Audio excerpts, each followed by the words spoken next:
Passionné de nature et passionné de conservation, bonjour. Aujourd'hui dans cet épisode, je vais vous donner mon avis subjectif et partial sur le logiciel PalmGuard. Le logiciel PalmGuard est un logiciel qui a un objectif théorique tout à fait louable, excitant, passionnant, formidable, mais néanmoins, dans la réalité pratique, je me méfie, j'ai un petit peu mal au cœur pour tous les biologistes de métier, les naturalistes, parce que je pense qu'ils sont un petit peu menacés par le vocabulaire technico-technique des spécialistes en informatique, en apprentissage machine, en traitement du signal. Parce que, de mes yeux, pendant notamment l'exercice qu'a constitué ma thèse de doctorat, dont vous trouverez les références dans la description, j'ai déjà vu des spécialistes, et notamment des docteurs, des doctorants, et je pense surtout à des professeurs d'université, dont certains sont même membres de l'Institut universitaire de France, je les ai déjà vus utiliser leur aura, leur jargon technico-technique, et le fait qu'ils soient les seuls à disposer de certaines compétences assez pointues pour embobiner un parc national, une association telle que le groupement des chiroptères de Provence, une réserve privée comme par exemple le Taurinque, la réserve biologique des Monts d'Azur. Parce que quand vous avez une connaissance beaucoup plus aboutie dans un domaine, vous pouvez raconter à peu près tout et n'importe quoi à quelqu'un qui, malgré son intelligence, sa grande curiosité, ne se rendra compte de quasiment rien, surtout s'il est salarié, c'est-à-dire que fondamentalement un salarié, il n'a pas des heures à passer à vérifier les assertions de chaque personne qui vient toquer à sa porte. Et donc je fais la présente vidéo sur ma chaîne YouTube pour diffuser gratuitement, ou presque, puisque il n'y a pas du tout de publicité sur cette chaîne de science, pour le moment en tout cas. Et je voudrais donc vous faire un retour d'expérience qui va être articulé en 2 points. C'est un retour d'expérience sur le logiciel PalmGuard en milieu professionnel, exclusivement. Et je précise bien sûr que c'est un retour d'expérience subjectif et partial. Je n'ai pas du tout la prétention de répondre de manière exhaustive à la question: le logiciel PalmGuard est-il un bon logiciel? Le logiciel PalmGuard est-il un logiciel efficace? Le logiciel PalmGuard est-il un choix honnête? Premier point. Le premier point se déroule dans le département recherche et développement d'un des plus gros bureaux d'études environnementaux. Je ne vous dirai pas le nom de ce bureau d'études parce que je ne cherche pas, ce n'est pas mon objectif de leur nuire, mais si vous vous intéressez un peu à mon parcours, vous saurez de quel bureau d'études il s'agit assez facilement, et en plus il s'agit du plus gros bureau d'études environnementaux français, et ça déjà, rien que ça limite beaucoup les choix. Je précise que je parle de vrais bureaux d'études environnementaux, du genre à faire des expertises écologiques, des inventaires de faune, etc. etc. Parce que il y a des bureaux d'études dans le domaine du BTP qu'on peut appeler des bureaux d'études environnementaux, mais qui s'intéressent à des indices d'évaluation de la qualité de l'environnement beaucoup trop larges pour des naturalistes, des biologistes de formation comme moi.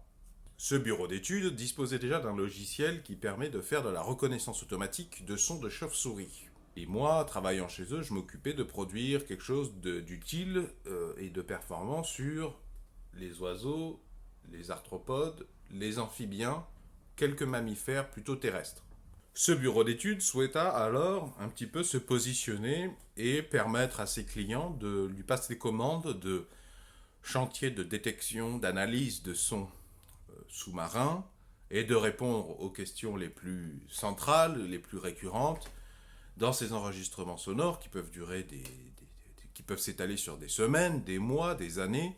Est-ce qu'il y avait des cétacés, notamment, ou plus largement des mammifères marins? Enfin, on va se recentrer sur cétacés parce que mammifères marins, ça nous emmène à des animaux comme les morses, les éléphants de mer, même pour certains les ours, Ursus maritimus.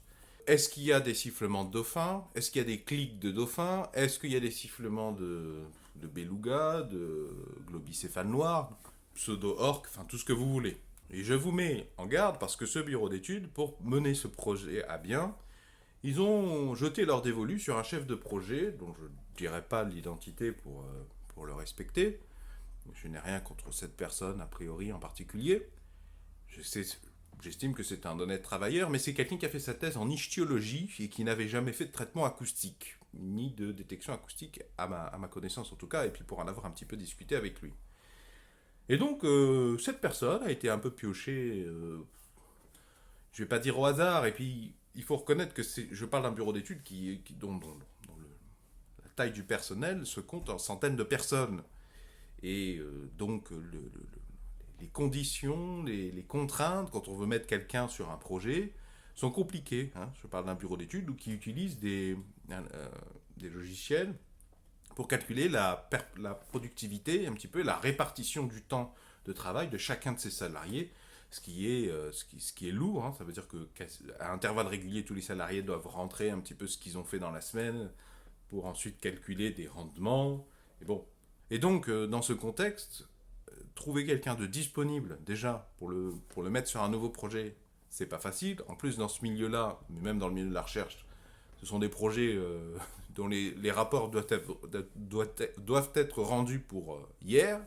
On est souvent dans le rush. Mais alors en plus, trouver quelqu'un de disponible et qui est pile poil dans le domaine de compétences, je dois reconnaître que ça tient du miracle, quoi. Il faudrait recruter. Et le recrutement, c'est compliqué à porter financièrement, temporellement, etc., etc.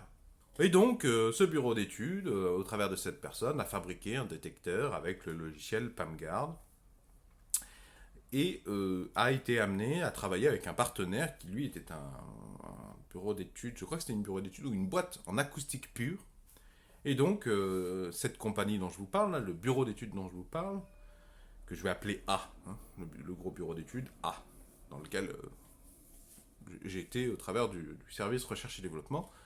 Donc, il y avait l'entreprise A et l'entreprise B, donc ce sont les acousticiens purs et durs dont je viens de vous parler.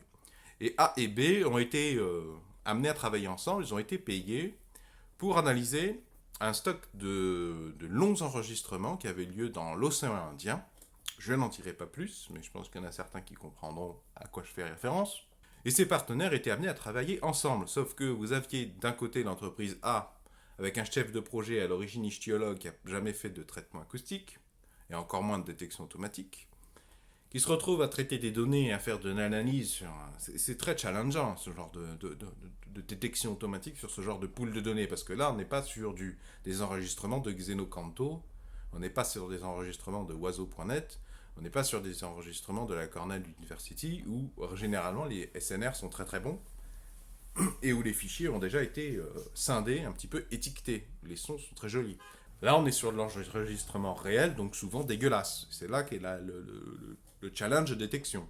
Et on est aussi sur des masses de données tellement volumineuses qu'il est hors de question d'aller commencer à farfouiller manuellement dans les enregistrements. Donc je fais cette vidéo pour vous avertir que les résultats des détecteurs qu'avait construit le salarié de la compagnie A étaient catastrophiques. Ils s'en sont rendus compte. En fait, ils ont, sur une première base de données d'une année N, ils ont fabriqué quelque chose qui avait l'air de tenir la route, mais forcément, ils ont fait ce dont je vous parlais dans l'épisode précédent, où je vous disais comment faire un détecteur de sifflement de dauphin. Je vous le mets en fiche et dans la description. Ils ont fait un truc, il y avait une forte redondance entre l'ensemble d'apprentissage et l'ensemble de tests. Donc effectivement, quand tous tes sons viennent des enregistrements à peu près similaires, déjà c'est pas la bonne méthodologie, c'est pas comme ça qu'on fait. Et c'est facile d'avoir des bons scores, mais quand je vais te tester sur des enregistrements qui n'ont rien à voir, ça va être la bérésina au niveau des résultats, et c'est vraisemblablement ce qui s'est passé. Et donc la compagnie A était bien embêtée, notamment ce salarié qui était tout seul à porter ce projet juteux, important, qui en plus, c'est problématique parce que ça décrédibilise la compagnie A, le bureau d'études A. On ne peut pas se permettre de dire ouais, bon, désolé, nos détecteurs sont c'est de la daube. Comment le salarié de l'entreprise A s'en est rendu compte? Parce que, notamment, les acousticiens purs et durs, eux, avaient mis au point un détecteur de clics de cétacés. Et comme ce sont des acousticiens, ils ont fait quelque chose qui tenait la route, a priori, et surtout, qui tenait beaucoup mieux la route que les détecteurs mis au point par le salarié de l'entreprise A avec PAMGuard. Et il s'est rendu compte parce que quand tu fais des prédictions, après tu peux aller, quand tu vois qu'il y a beaucoup d'abondance de clics, a priori, hein, de clics prédits, de sifflements prédits dans tels enregistrements, tu vas farfouiller, tu vas voir un petit peu, ça t'intéresse. Et c'est là que tu te rends compte que il n'y a rien en fait. Le logiciel se gourre complètement. Alors bon, ça t'arrive une fois sur 10 000 fichiers, c'est pas trop grave, mais quand tu t'aperçois que c'est pas sur un fichier, c'est si systématiquement tes prédictions qui sont foireuses, et là c'était a priori c'était dans ce cas, là tu te dis oulala, on est dans le beau drap, parce que là on a été commandité, on facture pour faire l'analyse, et c'est catastrophique, et tu n'as aucune idée de ce que tu es en train de faire en fait, hein. Tu n'as aucune idée des performances sur les enregistrements de l'année N+1. Et donc, ce que je voulais vous dire, c'est que ce salarié de l'entreprise A, vous savez ce qu'il a fait? Bon, il en a discuté avec sa hiérarchie, il a dit qu'il allait demander à la compagnie B d'acousticiens de leur filer les résultats de détection de leur détecteur de clics, parce qu'il a bien compris que leur détecteur de clics qu'eux, ils avaient fait, il tenait à peu près la route. Et bien évidemment, ce n'est pas des informations que vous trouverez n'importe où, mais c'est des informations qui sont graves quand même, hein. Moi, je vois des petits jeunes, là, notamment Gigantoraptor, hein, plein de bonne volonté qui parlent d'extinction, de la biodiversité, tout ça, mais à mon avis, qui ne sait pas trop tous les biais, les magouilles qui se passent dans le milieu de la conservation, hein. C'est pas parce que les gens travaillent dans la conservation qu'ils sont gentils. Et je ne vous dis pas tout sur cette entreprise, hein. Donc pour conclure sur ce point A, vous voyez que c'était pas opérationnel, quoi. Alors est-ce que c'est de la faute d'un manque de compétences, d'un manque de temps ou du logiciel PAMGuard? Écoutez, j'en sais rien. Probablement les trois en même temps, et il y a probablement d'autres paramètres. Mais en tout cas, la promesse du logiciel PAMGuard de faire des détecteurs, de permettre un petit peu à des naturalistes, à des biologistes, comme l'est un ichthyologue, de faire des détecteurs, ça a complètement échoué. Mais je ne prétends pas que c'est un cas exhaustif, hein. Ceci dit, j'ai quand même de gros doutes sur le logiciel PAMGuard. On va passer sur le point 2. Alors le point 2 est beaucoup plus récent, hein. Ce dont je vous parlais là, c'était pendant ma thèse. Donc ça devait être... ma thèse a eu lieu de 2012 à 2015. Donc ça devait être en 2015. Là, je vais parler de quelque chose qui a eu lieu en 2019. Enfin, des enregistrements qui ont été faits en 2018, enregistrés en 2019. Je vous donnerai très peu d'éléments pour ne nuire à personne. Oubliez les histoires de A et de B, je vais les réutiliser. Vous avez donc l'entreprise logiciel PAMGuard. Vous avez une entreprise A qui vend un drone qui va dans l'eau, je vous en dis pas plus, qui est équipé d'un hydrophone, et d'un panneau solaire qui se déplace, qui peut se déplacer un petit peu téléguidé sur plusieurs kilomètres, hein, voire centaines de kilomètres de distance, une portée intéressante. Un drone, je l'ai vu, c'est formidable ce genre de solution. Et donc qui est équipé d'un hydrophone, d'un système d'enregistrement, et qui est équipé, en fait, la compagnie A vend dans tout ça un système de PAMGuard, en fait, installé sur la carte d'acquisition, le système d'acquisition, qui vous produit derrière toutes les détections. Et donc, vous avez une entreprise B qui a acheté ce système à l'entreprise A, et donc cette entreprise B, elle est allée voir cette entreprise C en lui disant, voilà, est-ce que tu pourrais vérifier les performances de ce que j'ai acheté, hein, c'est-à-dire ce système d'enregistrement. Et cette entreprise C m'a demandé de l'aider là-dessus. Et donc, j'ai une partie des résultats. Alors c'est sensible, hein, je suis là pour taper sur personne, mais dans le domaine de la recherche, déjà, c'est très très mal vu de se tirer les uns dans les pattes des autres. Je sais que ça fait cliché de dire ça, je sais que tout le monde ne comprendra pas, mais peut-être que vous pouvez le comprendre parce que dans votre domaine professionnel, vous savez que quand il y a une couille dans le potage, on apprécie que les partenaires ou les concurrents fassent un petit peu preuve de tact. Et ce tact se transforme assez rapidement en disparition d'informations, oubli de parler de certaines choses, au prétexte de mettre de l'huile dans les engrenages, parce qu'on est dans un système où, enfin moi, ce que j'avais compris, hein, de mon expérience personnelle et subjective, de toute façon, pour dégoter des financements, que vous soyez un bureau d'études un laboratoire de recherche universitaire, une association, on pousse les gens à coopérer ensemble pour aller chercher les gros financements dans lesquels en plus on exige souvent qu'ils mettent du pognon. Et du coup, comme on est obligé de travailler ensemble, quand on voit qu'un partenaire fait de la merde, on n'a pas trop intérêt à le tirer trop fort, parce qu'on est tous dans le même bateau. Et c'est dommage ce genre de système. Alors je vais encore une fois essayer de contrecarrer ça, de faire ressurgir un peu de précision. Je vais vous donner trois catégories de résultats.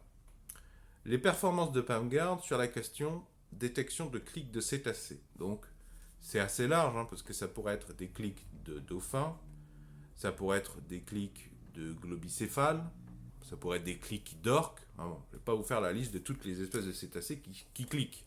Clics de cachalot, etc., etc. Un clic, en ton nom, c'est un Dirac.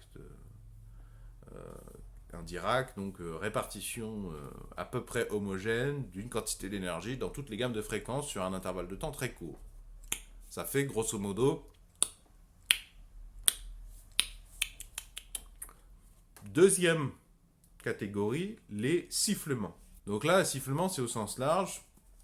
Quand on dit sifflement, généralement, on pense plutôt à du dauphin, mais les globicéphales peuvent émettre des choses qui ressemblent à des sifflements, les pseudo-orques aussi.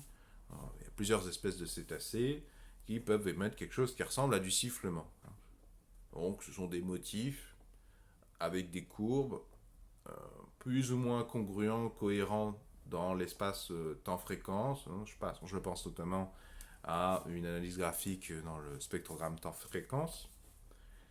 Petite parenthèse, je suis gentil parce que là je vais dire quelque chose qui va nuire à l'image de PAMGuard, ou en tout cas au réglage tel que vendu par la compagnie A de PAMGuard.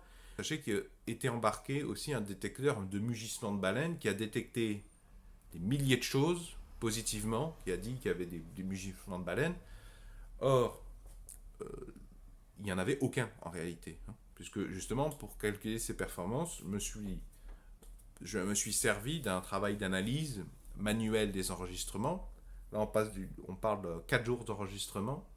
Et donc, en comparant la vérité produite par un expert humain, enfin un spécialiste humain, parce que j'aime pas trop le mot expert, et en le comparant aux détections automatiques, je peux calculer des performances.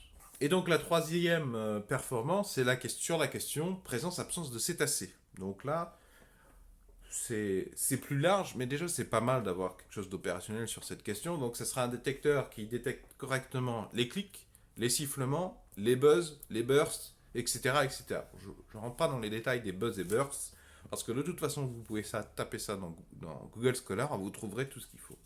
Buzz, dolphin, burst, dolphin, etc., etc. Vous avez notamment les travaux de Xanadu Alkias. Et vous voyez que ce sont des performances sur 4 jours. 4 jours, c'est pas beaucoup, 4 jours. C'est déjà un défi, mais 4 jours d'enregistrement. Moi, j'ai travaillé avec le docteur Benoît Ginès, qui était à l'époque doctorant, qui est allé enregistrer des centaines, littéralement. Je crois qu'on avait, la plus grosse base de données qu'on avait, elle durait 1 an et demi, je crois. 1 an et demi d'enregistrement au fin fond des ravines de l'île de la Réunion. Vous voyez que déjà, si vous avez des performances catastrophiques sur 4 jours, à peu près au même endroit du monde, avec une météo un peu cohérente, quand vous devez extrapoler sur des centaines de jours. Bon, sur la question des clics de cétacés, j'ai évalué la précision des détecteurs PAMGuard à 33%. Je ne vais pas expliquer ce que c'est que la précision, le rappel et le F-score. Je vous mets de quoi y jeter un coup d'œil dans la description sous la vidéo, mais si vous travaillez dans ce secteur, de toute façon, vous devez savoir ce que c'est que la précision, le rappel, ce sont des fondamentaux, et vous devez savoir ce que c'est que le F-score. Le F-score, c'est de la moyenne harmonique de la précision et du rappel. Le F-score, c'est l'unité qui va vous permettre d'évaluer l'opérationnalité finale. C'est le critère le plus complet, le plus drastique également sur la question est-ce que mon détecteur est opérationnel. J'en avais discuté avec Vincent Delcourt, donc un ornithologue très très connu dans le milieu professionnel et extra-professionnel associatif. Il m'avait dit, et je pense que c'est pas le seul à penser ça, il vaut mieux un détecteur qui a une précision un peu branlante, mais un bon rappel, que l'inverse, parce que ce sont des outils d'analyse même s'ils ne sont pas complètement automatiques, on préfère de toute façon, l'humain va vérifier, a tendance à vérifier ce que va faire un détecteur automatique, mais on préfère un logiciel qui va nous dire ne rater aucun son de sanglier, par exemple, quitte à ce que de temps en temps, enfin, ou souvent, quitte à ce que dans un tiers des cas, il te dit qu'il y a du sanglier alors que c'est faux. Mais tu préféreras qu'il ne loupe aucun son de sanglier. Parce que au moins tu peux, quand tu sais qu'il loupe à peu près rien de sanglier, tu ne perds pas d'informations, tu commences à la compresser de manière intéressante, et puis derrière tu peux foutre un humain. Tu as déjà quand même un outil d'analyse qui va te permettre de débroussailler euh, une grosse partie des données. En général, l'analyse d'un détecteur, c'est très rapide. Donc, sur la question des clics de cétacés, les performances de PAMGuard, telles que je les ai évaluées, partielles, subjectifs, relatifs à un contexte propre, 33% de précision, 22% de rappel, ce qui fait un F-score de 26%. Sur la question de la détection automatique des sifflements, précision de 13%, rappel de 19%, F-score de 16%. Sur la question de la présence-absence de cétacés, 40% de précision, 30% de rappel, ce qui nous fait un F-score de 34%. Bon, mon papier n'est pas très bien écrit, je vous mets les résultats dans la description. Conclusion. Désolé, mais bon, c'est pas opérationnel, quoi. Qu'est-ce que tu veux faire avec au mieux, on va être gentil. Déjà, moi, je trouve que en détail, je rentre pas dans les détails pour différentes raisons sur la manière dont j'ai évalué les performances, mais je trouve que j'ai été plutôt gentil. Le petit problème, c'est que les résultats des détecteurs qui nous ont été fournis, ils étaient tous, le résultat c'était tous 0 ou 1. Enfin, d'ailleurs, on n'avait pas les résultats 0. C'est-à-dire que normalement un détecteur, il vous donne une réponse qui ressemble à une probabilité. C'est-à-dire que la valeur varie, la valeur du détecteur, la prédiction donnée par le détecteur est une valeur qui oscille en fonction des enregistrements, en fonction des segments sur lesquels vous produisez une réponse. Mais là, nous, on a eu déjà le résultat seuillé, parce qu'en général, vous prenez les valeurs qui vous ont été données par le prédicteur, par le détecteur, et vous dites, bon, ben, si c'est supérieur à telle valeur, on va dire que le détecteur dit, la classe est présente. C'est bien du sifflement. En dessous de cette valeur, on dit, non, c'est une probabilité trop faible, c'est pas du sifflement. En général, il y a toute une question d'homogénéiser toutes ces valeurs. Je ne rentre pas dans les détails, mais nous, on a eu que le résultat déjà seuillé. Alors, je vais trouver une excuse à PAMGuard, par conscience professionnelle. On va dire que dans l'état de l'art, normalement, on ne calcule pas directement la précision, le rappel de F-score, on calcule la courbe ROC, Receiving Operator Characteristics, qui en fait va nous permettre déjà de chercher quel est le meilleur seuil, c'est-à-dire de chercher le seuil tel que les performances vont être les meilleures. Je ne rentre pas dans les détails, allez voir ce que c'est que la courbe ROC. Mais là, on n'a pas pu le faire. Donc, peut-être que si on s'était intéressé nous-mêmes à faire ce travail de seuil optimisé, peut-être que nous aurions des performances meilleures. Je n'en doute pas, certainement. Mais on n'a pas pu le faire. Et en même temps, je vais te dire, le but du logiciel PAMGuard, c'est justement de soulager les naturalistes, les biologistes, les ornithologues, les cétologues, de ce genre de détails quand même assez pénible, parce que si tu achètes un logiciel, tu t'investis dans le logiciel, mais tu dois faire quand même les courbes ROC toi-même à chaque chantier, c'est pas très intéressant. Tu perds une des promesses centrales du détecteur. En conclusion de quoi, je dirais que encore une fois, ce sont deux exemples de cas isolés, mais je voudrais mettre en garde, surtout les biologistes et les naturalistes, encore une fois, faites gaffe aux discours très positifs. On utilise dans la vie civile, le citoyen lambda, on l'a bien harcelé avec le mot intelligence artificielle qui ne veut rien dire. À ma connaissance, la section universitaire, c'est CNU, c'est apprentissage machine. Il n'y a pas de CNU intelligence artificielle. Faites attention, on vous promet monts et merveilles. Vous pouvez être impressionné par des résultats, par exemple, de votre smartphone ou de votre messagerie Gmail, parce qu'elle arrive parfois à prédire assez bien ce que vous voulez faire. Mais en fait, la technologie derrière ça, elle est pas si compliquée que ça. C'est sûr que quand vous n'avez jamais travaillé dans l'apprentissage machine, vous pouvez être facilement impressionné. faites attention aux gens qui se servent du jeu de Go, des performances des algorithmes sur les jeux de Go ou sur les échecs pour vanter les mérites des détecteurs. C'est absolument pas pertinent dans votre cas parce que dans les détecteurs pour le jeu d'échecs, les jeux de Go, le détecteur a toute les libertés de faire ce qu'on appelle du surapprentissage, d'apprendre par cœur toutes les combinaisons. Or, nous, dans le domaine de la conservation et de faire de suivi d'acoustique, d'abondance acoustique par acoustique passive et traitement des données automatiques, nous, c'est absolument pas le cas. C'est-à-dire que tous les exemples que vous avez dans votre base de données d'apprentissage, le problème, c'est que tout ce que vous aurez dans la base de données nouvelle à analyser, ce ne sera pas des exemples déjà présents. Ce sera toujours des variations ou des choses assez nouvelles par rapport à ce qui a été donné. Donc c'est ça qui est très intéressant, très stimulant. On essaye de construire quelque chose de robuste dans ce sens-là. C'est ça la robustesse, c'est-à-dire le détecteur ne part pas dans les choux sous prétexte que ce dauphin-là, au lieu de faire ça, il fait...